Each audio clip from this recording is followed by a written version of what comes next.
5 minutes. Yeah, so it's all guns blazing, you know, and if it's obviously I'm relying on yourself eventually to look at me and. Yeah, we're just going to give Franny some advice regarding where he's at, because you can never, as a bodybuilder, be sure yourself. You have doubts, and me and Fran had a good chat the other day, and he's training as hard as anyone in the gym.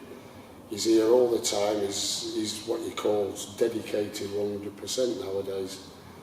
And in a few weeks' time, we'll have a look, and we'll decide whether he's on target for the Universe and the England later this year, or else we might just take a few months. So there's two paths. Either way, he's going to get up there and make a comeback, but it'll either be this year or next year, we'll see.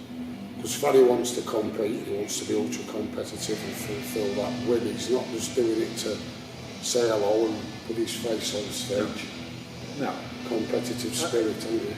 Well, you kind of say to yourself, look, all you can do is your best, and as long as I turn up looking the way I want to look, that's all I can ask for. But it's a bit of a front, that really, to be honest. You know, you want to win, don't you? Yeah, you do. You do when you've been where you've been as well. I'll tell you now, folks, and I'm not just saying this because I've had Paul Thompson today. He's doing a guest spot this week at the Northwest. He's second in the world, one of Britain's current best bodybuilders. And I've told Tomo and Zane and a few other lads down here about this great man. And I seen him compete with his Britain down at Blackpool when I was I'm not much younger than Franny now, but I only started late at 35 competing, so I used to go and watch all these amazing physiques, and this man was one of them, and he was an inspiration.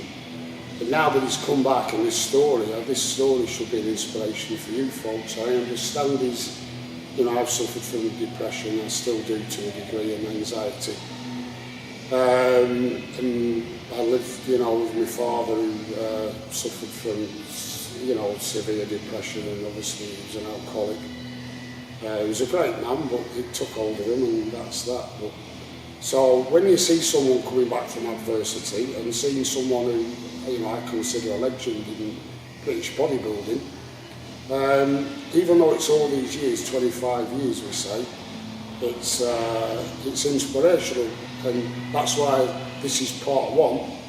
It's about Franny, all the warts and all about, the honesty of what he's had to get through. It's not about contest prep, this and bodybuilding, that's part two. And, we're doing this interview down at Ironman. This is where he trains now.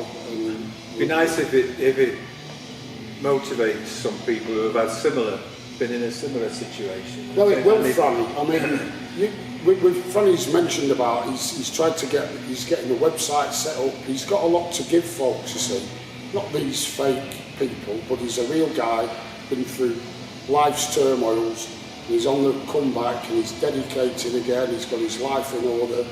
And we're here to help and support him down here because we think so much of the guy, because he's a great guy at the end of the day. We wouldn't be sat here now if he was an arsehole like 9 out of 10 people that happen to think they're bodybuilding champions. Arseholes. But this guy's a nice bloke, and he deserves it.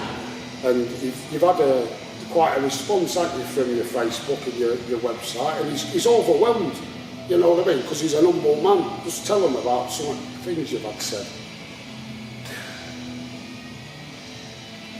I just can't believe how what people have said, what they think of me.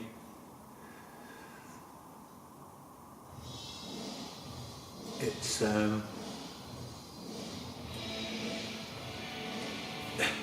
trying to get the words out is hard because. Just give me a minute, John.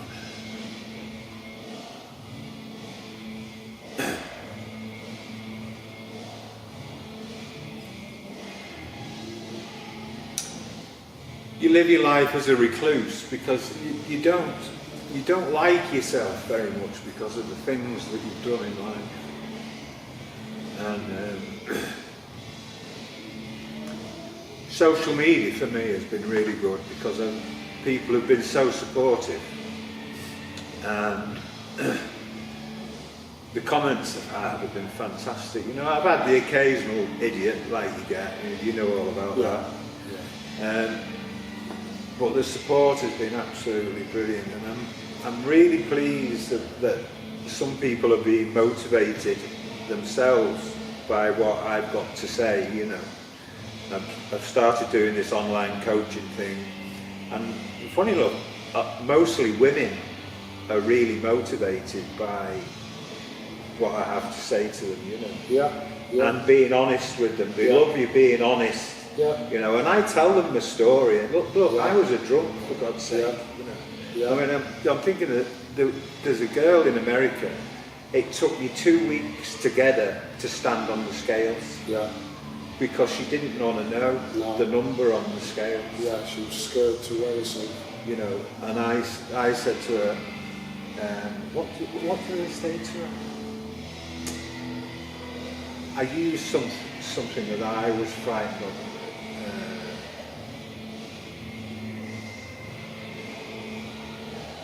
I can't remember what it was. Anyway, John, I eventually, after 2 weeks of talking to her and motivating her, she got on the scales and told me the weight, what she weighed, and what she used to weigh when she looked good and all that, you know. And I said, "Is that it?"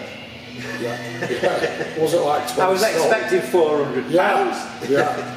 Yeah. But she was so made up. Yeah. Just little things like that, you know. Positivity. And she was so, and I said to her, "Oh, I'm so proud of you." Like that, to somebody it seems silly, but to her it was a phobia. She just couldn't get herself to stand on the scale. You know? She needed that little encouragement. She needed some motivation. So me being honest about stuff. You know, look, I'm just a drunk. I can tell.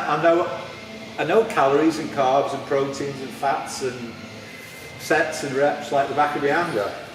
But the thing I've found about the whole online thing is motivating people, and I love motivating people. That's right. I get emotional. Well, without motivation and desire to do something, this is it. We can have all the information within our heads about diet, nutrition, training. But you've got to have that desire, haven't you? That passion, that hunger. You can't do anything without it. If you're putting people and putting them on that path and teaching them, as I say, putting that psychology across them, especially coming back, as I say, from virtually being dead for 15 minutes, for God's sakes, only a few years ago, and then coming through, as I say, that, you know, depression and alcoholism and everything else you've done, and losing 7 or 8 stone, let's not forget.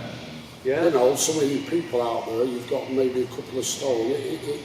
This guy's, you know, lost 4 or 5 times that. It's more than achievable, 56 years of age. And this year, as I say, it's going to be in awesome condition. I was a mess, John. It was an absolute disgrace. Yeah. Just a horrible. And you're finding positivity from the comments. Because the other thing Franny said to me, he didn't realise people would still remember who he was. He put his photographs of his competitive years in the 90s, and the response was outstanding. And like I said to him, I saw him win that show. I was there. And he did have one of the greatest physiques in the country, and one of the best Navel Britain winners still today standards ever. And this guy could have gone on to be a superstar in America, and I'm not trying to piss him off by saying that, but that's what people told me back then. And then lo and behold, we're mates 20 odd years later, with paths never crossed prior to earlier this year, last year. So the positivity you people give him, and it's a necessity that people like Franny, genuine, real people that's been through hell and back, who are great competitors, got great minds and can help you folks. That's what it's all about. So this interview, as I say, it's about knowing the real guy, not some, you know, we sat in a gym with a tripod that cost a tenner.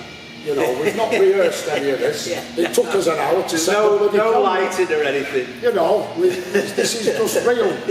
We've never discussed. I just said we just talk about. I didn't have a clue what we were going to talk about. I really did. The guy's emotions come out and everything, but That's all it is, folks. So that's me, and I cry watching the adverts, you know, terrible. You know, and he's but I'm an bloody- emotional guy. Yeah, well, I am myself, mate, but for it later, there's no harm in that. At least you care, you know, it means you care when you're sensitive, you know. So, that's about it then. Part 2 will be about the nitty gritty, all that knowledge in that man's mind regarding what you need to know, training, nutrition, etc. Franny, Brilliant. pleasure. Thanks, Good John. I man. enjoyed that. Great talk. Great. Thanks, folks. That was nice, that, John. Thank you. Yeah, bloody hell, we're good. I couldn't hold back the tears.